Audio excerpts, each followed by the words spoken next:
my family, last Tuesday, decided to go see the Lego Batman movie. And it was really cute. And I'm a huge Batman fan.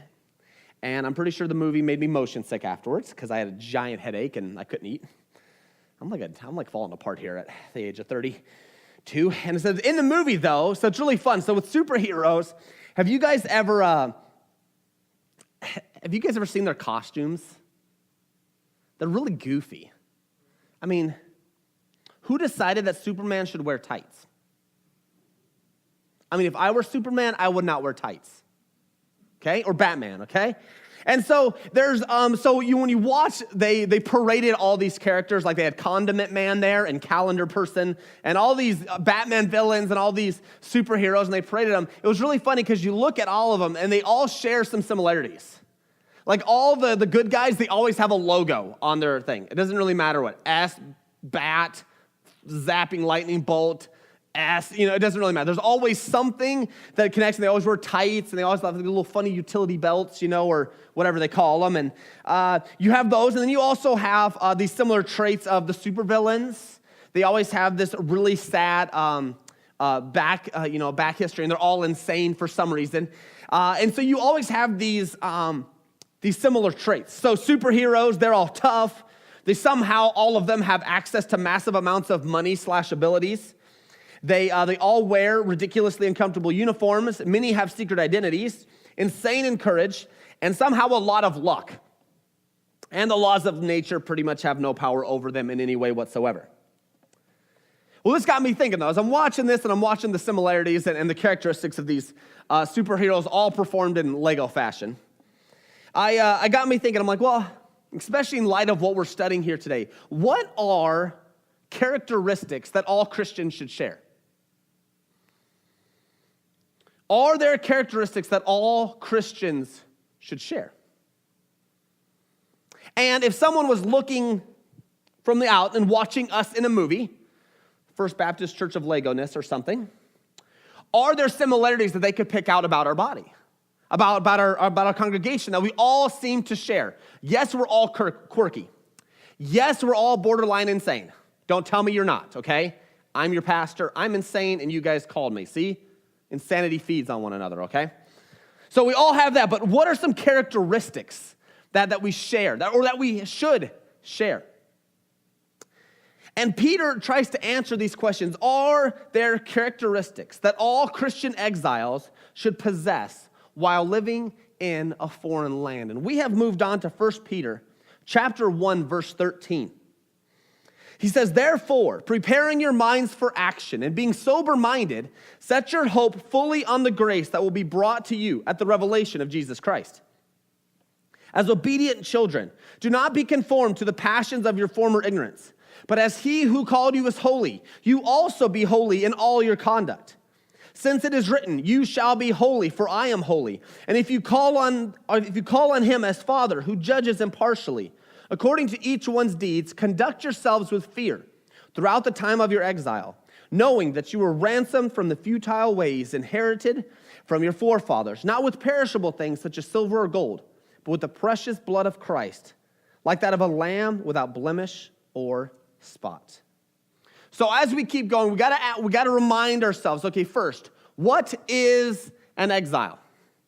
So I have this really cool thing. An exile, as we talked about, is a person who is called out by God and adopted into God's family through faith and living in a society that stands against God and his kingdom. So an exile, according to Peter, is one who has been called out. We talked about it in the first couple verses. Called out and adopted into God's family, so that we will get the inheritance. Remember, we talked about that here a few weeks ago, the inheritance. And this is all done through faith. But the problem is, yes, we have been adopted and brought into God's kingdom and God's family, but all of us are still living in a land that stands hostile to God and his word. We are exiles. And we have to keep reminding ourselves of this definition because oftentimes, especially in what's currently going on in politics and culture, we have a whole different perspective of what an exile is. We have a whole different perspective of immigrants or illegal immigrants and this and that and everything else. We have this view. Now that's for you to decide outside on your own time, okay? And then figure out how Christ wants you as a Christian to respond to that situation. But here, you are elect exiles. The Christians that Peter was talking to were exiles, and so are we. All Christians are exiles because all societies stand against God and his kingdom. Yes, even the United States of America stands against God and his work and his kingdom. We are exiles. Then we have this next one. So the purpose. Christians, this is the purpose of 1 Peter, which we've been talking about. Christians are to live as exiled foreigners, resisting the urge to naturalize. Remember, resisting the urge to become like the society, becoming like our society at large. And this is what we're going to be talking about here today. Resisting the urge to naturalize and live as Jesus' representatives, persevering in a hostile land. That is what God has called us to do today. So there's going to be some characteristics about this block of exiles that Peter wants these exiles to demonstrate all similar characteristics. Now, before we keep going, so I've said this week after week, so I'm not going to keep this up for too much longer. So I want to make sure as we talk about these characteristics, these are not a checklist of right and wrong, where you can stand up or when you go to bed at night, was I holy today? Check. Was I good? Check. All right, I'm a good Christian. It's not a checklist, okay? These characteristics are actually based on 3 commands or imperatives. This is where the tone and the tense of the Greek, you know, like the exclamation point in English? They really didn't have an exclamation point here, in Greek. But another thing is, when your mom gives you that voice, it just changes. And there comes with this like level of authority behind it. Dads, you know how to do it. I love doing it to my girls. You give them the dad voice, and suddenly they're like, what? That is an imperative, okay? So Peter uses 3 of these, where the tone is not, hey, you should do this, hey, you should do this. It's, hey, you need to do this. You need to obey. You need to do this. You need to do this. There's a tone here. That's what these characteristics are based on. It's these 3 commands we're going to see here. The first one is in verse 13. So, therefore, preparing your minds for action and being sober-minded, here's the command, set your hope fully on the grace that will be brought to you at the revelation of Jesus Christ. This is the command. Hopeful. Be hopeful. Set your mind fully on the hope of when Jesus Christ is coming back. This is the command. All right? Now, he says, before that, he says, preparing your minds for action, being sober-minded. So he clarifies, as we set our minds on what is coming here soon, that we need to prepare our minds for action. And the second one is we need to be sober-minded. So if you guys notice, this entire first command is a battle inside our mind. We are to set our minds firmly on what's going to happen here in the future. We need to be prepared for battle, be prepared for action, and we need to be sober-minded. Now, if you guys look, so he says set yours. Now remember here we've been talking about this for a few weeks in a row now, where it says, I'll give you an example. Look back at verse 7. He says, may be found to result in the praise and glory and honor of the revelation of Jesus Christ. We have concerning verse 10, concerning the salvation or this rescue from Jesus Christ. Peter's been talking about this a lot, that it needs to be firmly in the mind of an exile that one day Jesus Christ is going to come back and he will rescue you. Now, in talking to people, it is a lot harder for in age-wise, younger people to picture the end of their life. Because, from a 20-year-old, they have a pretty good idea, they think so. Have you ever met a teenager, a teenage boy? It's amazing all teenage boys don't die somehow. They have no fear of the future. Their whole life is in front of them. I can fly, I can do this, I can go way too fast in my car. I can go way too fast on my bike. I can try to race cars in my bike. I can go down the hill. Ooh, let's try this ramp. We do all this stuff because we think and we see our whole life in front of us. But then as we get older, we get a little more frail, we realize I probably shouldn't take that ramp. I'm amazed I've made it to the age of 60 without breaking a leg or breaking this. I'm not going to take that chance because now we're no longer looking at our life forward like, oh, I got all these years ahead. Now we realize, man, I don't have that much time left. I got to take advantage of this. But for all Christians, see, he doesn't specify age. For all exiles, all Christians, whether you are young or old, we have to set our mind that one day Jesus Christ is going to come back, reveal himself, and rescue us from our tribulations and our hardship. Whether that is through death, or whether that is he's literally appearing and he shows up and we're like, yes, that's what's going to happen. We all have to set our minds on that, no matter how old we are. We can't do this. You know, I wish that God would come back after the new X-Men movie. I'm joking. Is there a new X-Men movie even coming? I don't even know. I just literally threw that out of my hat. Okay? So, or I hope God comes after I get married.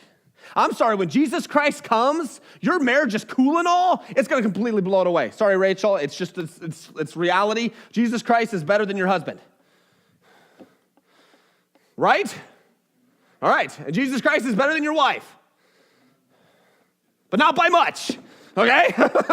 So we got this. It is going to be better. We all have to set our minds on that. Okay, so he says here, it's a battle of our mind. We have to prepare our mind, actively engage in this. We have to be sober-minded. Now, this is how he tried to describe sober-minded. So when soccer drills, they have to stretch their legs. I mean, you've seen it where they have to do, they stretch their quad, okay? Oh, yeah. Well, it's funny, when you look at kids, they do it, they're like, and they're just all over the place. So I tell them, hey, if you're going to try to balance on one leg, you've got to focus on one spot, on one point that isn't moving. One reality, in essence, one reality that's true. So you look at that piece of grass, that one right there, and you focus, and you don't move, and you focus, and you can stand on your leg the whole time. But as soon as you start doing this, you start swaying, you start moving, you got to stay focused. So here, we had to prepare our minds on that immovable truth that Jesus Christ is coming back. And then we won't wobble, we won't sway. We have to focus in on that. Now, I don't know about you guys. So this phrase, that being sober-minded, oftentimes when we think of sober-minded, we think of won't drinking too much, okay? So we think of that. Now, I'm going to say honestly, okay? Sober-minded doesn't just reference or doesn't just mean alcohol. How many of you guys have in some way tried to escape the pain you were going through some other means? Alcohol, eating, sleeping. My bane is Starburst jelly beans. You guys laugh. You can ask Nikki. There's something about Starburst jelly beans that when I am stressed and I am frustrated, that bag of Starburst jelly beans just is amazing. The question is, though, and I've tried a couple times where in the midst of my stress, you can even ask my daughters. We'll go into Fred Meyer, and I'm stressed and I'm fresh. I had a busy week. And I will stand there and I will literally stare at the Starburst jelly beans. And I'm having this battle in my mind. Some of you are like, I never struggle with that. Lies, okay? You have your own struggle, okay? But I will sit there and I will stare at my Starburst jelly beans. And Vera's like, we can get this, we can get this, we can get this. You know, I'm at the candy aisle, so it's like open temptation for her. And I will sit there and I will stare and I have this conversation to myself. Am I getting my hope and satisfaction from a bag of jelly beans, or am I getting it from the person of Jesus Christ? I know people who struggle with eating, struggle with sleeping, struggle with smoking, drugs, and a variety of other things that we reach out to in order to give us peace in the midst of our tribulations. We all have it. We all have it in some way. We all like to reach out and grab something that we should. Now, is there anything wrong with Starburst jelly beans? Nope. They are a gift from heaven. But the problem is when I make that gift from heaven, what satisfies my soul instead of what Jesus Christ has provided, it has become an idol in my life. And so I have that battle with Starburst jelly beans. There, I just confessed to you. So my birthday's coming up, so is Easter, so Starburst jelly beans. Just put in my mailbox. No. We have to set our minds firmly on this, just as Peter's telling us to. Be sober-minded. Be in control. Do not be taken by your impulses, and set your mind and prepare your mind and place firmly on the grace and the favor of God that will come to you when Jesus Christ is revealed. We have to place that firmly in our mind. And so the characteristic of an exiled Christian is they have to be hopeful. Hope is the characteristic of an exiled Christian, or it should be. Second one, look at verse 14. As obedient children, do not be conformed to the passions of your former ignorance, but as he who has called you is holy, you also be holy in all your conduct, since it is written, you shall be holy, for I am holy. Peter clarifies this one. He says, hey, I need you guys to have the characteristic of holiness. The command is, be holy. Be set apart. Set yourself apart. If you are an obedient child, an exiled Christian, holiness should be a manifestation of the Christian life. It should be. You should be set apart. Now, if you guys looked at verse 15, I want to clarify this because oftentimes we just shrink verse 15 or the command to be holy to this in all your conduct. So we treat holiness as, once again, a giant list of all the things somebody told me I shouldn't do in order to be holy. Okay? I've heard it. I've heard it from people in our church. We have these set of rules that we're still trying to wrap ourselves in mind where we were told as kids, as this, good people who pray, they close their eyes when they pray. If not, you're a pagan. You're probably not saved. We don't say that. But so often we can treat it like that. You have to close your eyes. We attach closing eyes to holiness, or we attach running in church and not running in church to matters of holiness or not holiness. So we always bring in these rules. Now, is there anything wrong with closing your eyes? No. My kids probably should close their eyes. If not, they're going to be poking each other the whole time. Okay? It's good. But once again, it's not a checklist like we're talking about, because what Peter is talking about here is look at verse 14. Do not be conformed to the passions of your former ignorance. So he's creating a comparison. Do not be conformed by your passions. As you were before you were a Christian, you were guided and led by your ignorant passions. Because, we can all relate to this. We were ignorant. We thought that's how we were supposed to be. That just was natural for us. That's what the world is doing. This is how I should be. He's like, no, don't be conformed and act in your passions, but be holy. The comparison is once again going on in the mind. The battle of holiness is in the mind. It is not in the actions. It is primarily in the mind. And what's going to happen as we begin to shape our minds around it, our actions will reflect. I hope you're tracking with me here. It starts in the mind. It starts in the mind. I have met some of the most, and I put this in quotes here, they act extremely godly because they have in their whole life, literally they have followed this giant, entire list of commands, and they look to everyone like they have it all figured out. And then you get into conversation with them, or you watch how they respond, and you realize they're empty inside. And I hate it. I hate seeing it. I'd rather be somebody be messed up on the outside, so I actually know someone has some issues, and we can work on that, instead of having this whitewashed wall and be down on the inside. Holiness begins in the mind. Okay? So there's this comparison. He says, I want you to not be conformed or changed or shaped by your passions. All of our actions have a heart motive. All of them. Sometimes our heart motive might be our stomach, like Starburst jelly beans. Okay, I'm pretty sure it's the high fruity corn syrup that gets me with Starburst jelly beans.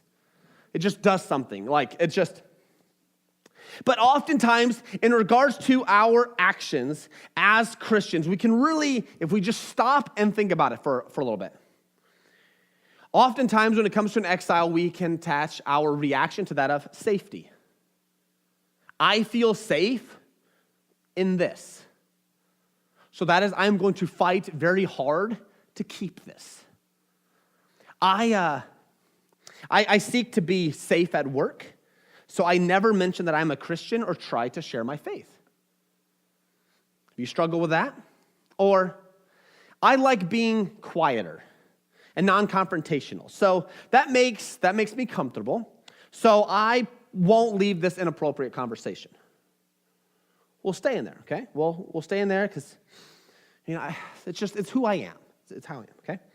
Or I'm used to doing things this way, and it would be too difficult to stop damaging my body through drugs or alcohol or smoking, food, etc. So I'm going to keep doing it. I mean, whatever it is. Or sometimes there is not this. It's not easy to determine. It is really not easy to determine. And oftentimes, all of our stuff has motives. We have got to take a step back and really start looking at it like, am I being guided through a passion instead of what God says? We have to look at that. Or am I just being ignorant? Sometimes I say we are just straight ignorant. We did not know how good parenting looked. So because our parents weren't good examples, we didn't see godly example and had no example, and so we're just doing it because that's the way we're always doing it. It happened. Peter does not want these Christians to live according to their passions. And as obedient children, they are to be holy. Holiness is defined. I want to say this. Holiness is defined by the one who is holy. Holiness is not defined by man-made cultural standards or expectations, but on the image and character of God.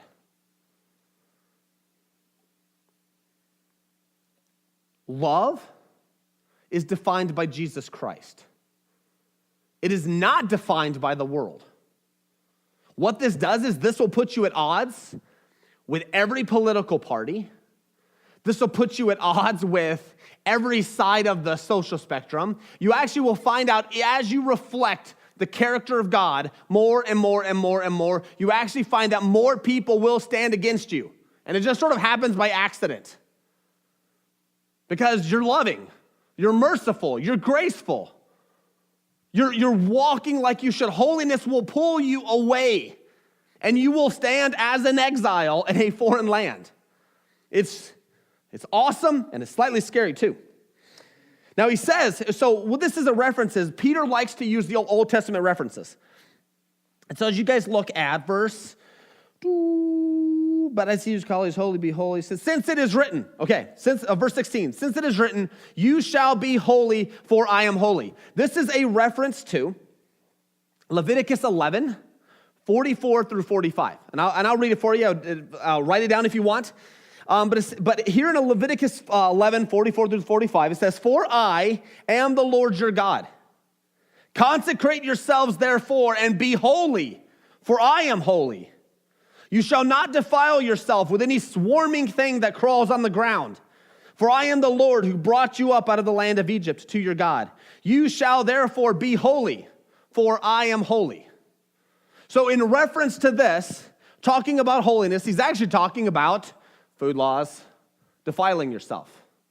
Now, last week, I made some of you question some of the things I said, especially in reference to that verse. You guys remember the conversations?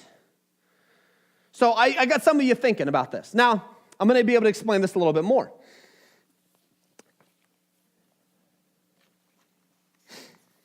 Make sure I don't turn the page too quick. Okay, so Peter here uses an Old Testament reference to be holy from I am holy to defend what he wants a Christian exile to do. You guys got that? You guys get to the connection there. So he uses a text from the Old Testament, and he brings it in as proof in the New Testament to prove his viewpoint there. But what all of us do when we read this, if we actually go back to the Leviticus passage, Peter, or in here, Leviticus, Moses, God, is talking to the nation of Israel, and he wants them to not defile themselves with any swarming thing that crawls on the ground. So does that mean that Peter is saying holiness is not eating bugs? It might, yeah. There's some gross bugs out there. Or what have we done there? No, because we recognize that how Peter is using this is what he has done in this Leviticus passage is he has taken the Old Testament truth. He does not want you to defile God does not want you to defile yourself because God has defined this as wrong. Do not defile yourself. Do not eat of that. It'll defile. It is wrong because that's how God has defined it. Here, so the truth is, live like God. Don't defile yourself. You guys get that? So what I've just done is, you have the truth here in Leviticus. Don't defile yourself with bugs. Okay, so take one step back. Now we have, don't defile yourself with what something God has says is bad. Okay, there's the step. Now Peter uses this step here and brings it into the New Testament. And now Peter's using it here. And he says in 1 Peter, he says, you will be holy, since it is written, you be holy, for I am holy. Your passions defile you. Your passions are those creepy, crawly bugs. So he's found the spiritual proof, and he's moved on, and he's applying it now in the situation. So, for this verse here, Jeremiah 29:11. For who's he writing this to? He's written it specifically to Israel. And he says, I know the plans I have for you, Israel, declares the Lord, plans to prosper you, Israel, and not to harm you, Israel, plans to give you, Israel, hope and a future. So what can we take a step back? So that is directly applied to Israel. Now let's take one giant step back. What is that truth teaching us? That God cares for and takes care of his own. You guys got how I took a step back there? Now with that then, can I specifically apply that to a New Testament Christian? Maybe. But is there a better verse? Can we do what Peter did here? So let's do this. Let's just find a verse here. Romans 8:32. He who did not spare his own son, but gave him up for us all, how will he not also with him graciously give us all things? And we can know this is true. We can know that God can take care of you as a New Testament Christian because God also promised the same thing to the nation of Israel. And God did take care of his people. We have to be careful in understanding, especially the Old Testament, we have to be careful that we do not grab random passages and sling them off in the New Testament because we feel like it. Because what ends up happening is you can listen and you can turn on the 700 Club. You can listen to preaching, and they grab Old Testament references and they just sling them into the New Testament. And this is what I believe this means for you. And suddenly the preaching and teaching is not based on the Word of God, it's actually based on what the pastor has said. And that's why you have these giant mega churches sometimes rising up around people. So, one more funny comment. So Jonah, here it is, Jonah chapter...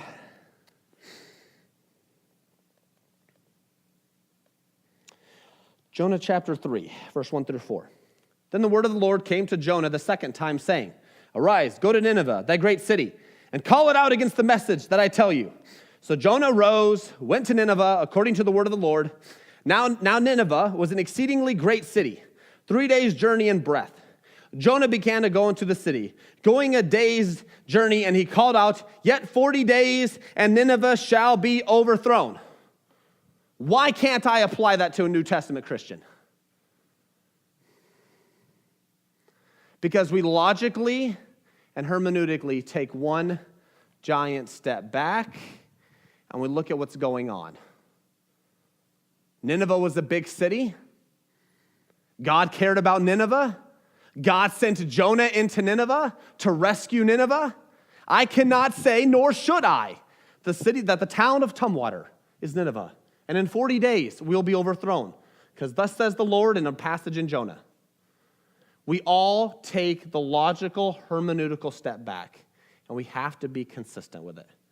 We have to be consistent with taking a step back, looking at the principle, and applying that into our New Testament. We have to make sure we consciously take the tiny step and recognizing who it's written to, what's being communicated, and then bring that over. That is why I will talk about a verse like this, and I'll remind us we have to take the step back. We have to take the step back. Let's keep going. All right, so God in this, so here it is, Peter. Let me get back to Peter, not Jonah. All right, so Peter here now says, I want you guys to not be defiled by your passions. Just like Israel was not to be defiled by the food that I have declared it, you as Christians do not be defiled by your ignorant passions. We have to live holy lives.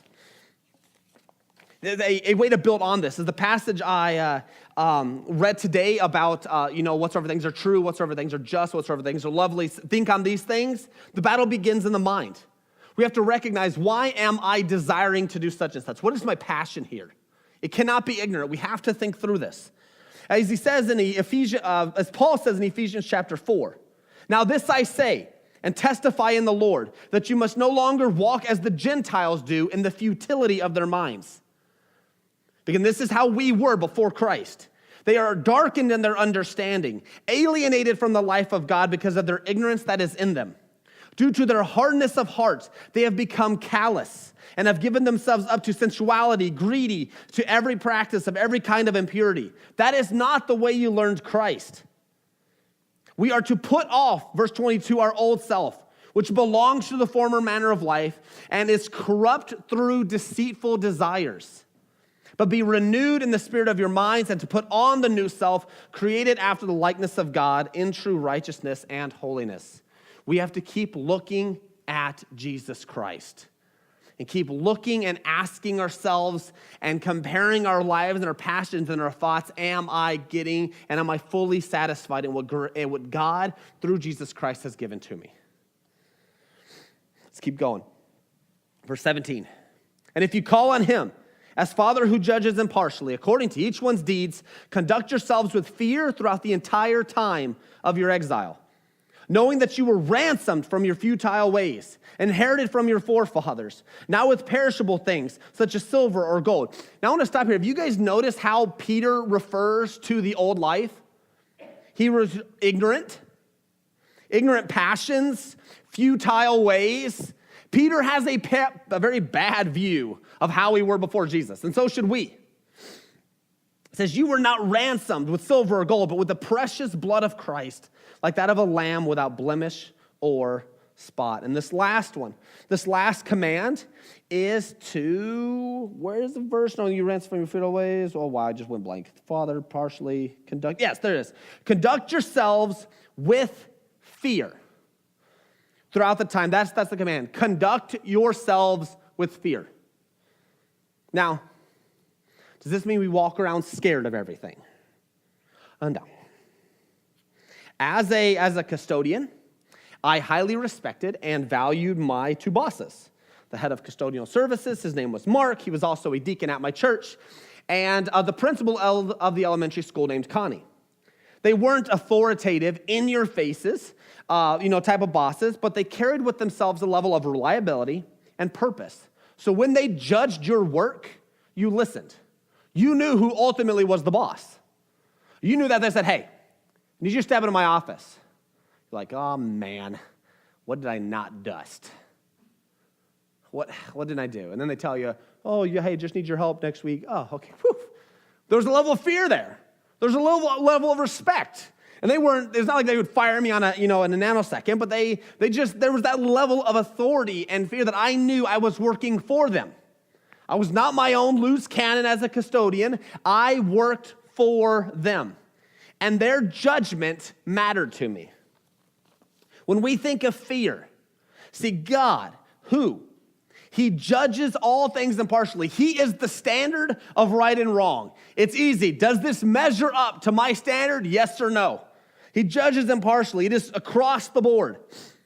He says, according to each one's deeds. Yes, he is looking at your actions. Conduct yourselves with fear, with the acknowledgement that God is watching throughout the time of your exile. See, and he's trying to motivate us here with this last thing. Knowing you were ransomed, you were bought from the futile, ignorant, passion-driven ways that you were. You have been ransomed from that. Not with gold or silver, but with the precious blood of Christ, like that of a lamb without blemish or spot. The biggest motivation for any of us to live a holy life, to set our minds on Jesus Christ coming back, and to live with fear and to live with respect, is because Jesus Christ shed his blood to free us. We don't need another reason. That is reason enough. He has given us freedom in the priceless shed blood of Christ. Do these characteristics reflect you? Now, we talked about how we think holy actions and we create checklists, but we need to have, is our thinking holy? Are we taking a step back and looking at our passions or why we're doing the things we're doing? Or are we just spending all of our time getting mad at people? Or are we just like living like the world? Because just because you say you're a Christian doesn't mean you're living like a Christian.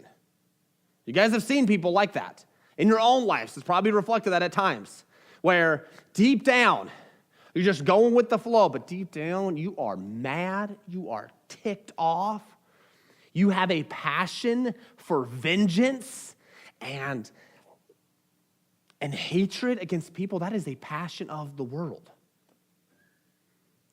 We have to sit there and look at our passions and think through them. Am I thinking clearly in this? Have I taken a few steps back and just... Peter says that we are to set our minds. It's not something that happens by accident, but we have to, as Christians, to set our mind that one day Jesus Christ is coming back. And lastly, we have to realize that we are living as subordinate to God. We have a boss. And Peter wants us to start this in our minds. And as we battle this in our minds, it will play out into our actions. It will. If we're not acting on it, it probably means because we're losing the battle up here. So just remember this week, you might actually be thinking to yourself, hey, one of these characteristics does not reflect me. One of these characteristics, for whatever reason, I am having a hard time with. And if that is your life, as we leave here, I know what you're going through. It is a struggle as we're looking and we're like, I don't get why I cannot seem to take this step. As you recognize that in your mind, just pray, God, help show me my passion and my desire here. Help me to see what I'm really craving for here. God, make it known to me. And then it's possible as that's being made known to you, you're like, I need some help with this. And we've got some great people here that can help you. We have the community groups where we're able to share and be honest with one another. It is a great opportunity to say, hey, I am really struggling with this. I need your help. Can you guys pray for me? And they will get behind you and they will pray and they will support you. So that's the 3 characteristics today. Any questions?